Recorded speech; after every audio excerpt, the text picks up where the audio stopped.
As the Junkanoo season heats up, a new Junkanoo Museum will open its doors, showing off those fancy cultural pieces. LaDon Davis has this preview. I have over 40 pieces of costumes on the floor of the museum. It's called Junkanoo, a Junkanoo art museum designed to give visitors and Bahamians alike a taste of what the country's #1 cultural expression has to offer all year round.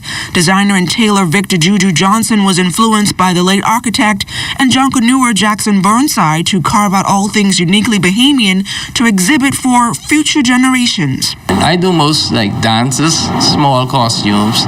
I can do just about everything in Junkanoo, and also I can do large costumes, but I choose not to simply because the host them is difficult. You need space. So I have thought that with myself, I at least do about 20 pieces of costume just about every year for different Junkanoos from different groups. Johnson's cousin and designer Terrence Red Eye McSweeney gave us a breakdown on the creativity behind most of the Junkanoo masterpieces on display in the museum. You will see a special piece of a wedding dress out of crepe paper.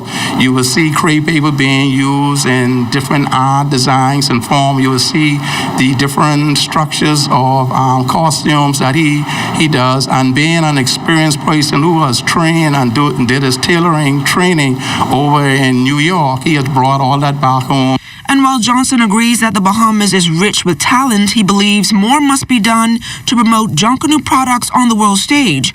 Johnson also credited the work of a Bahamian icon for sharing in his vision. I see a lot of tourists walking about, no place to go, nothing to see. We don't have any entertainment for them as such like that.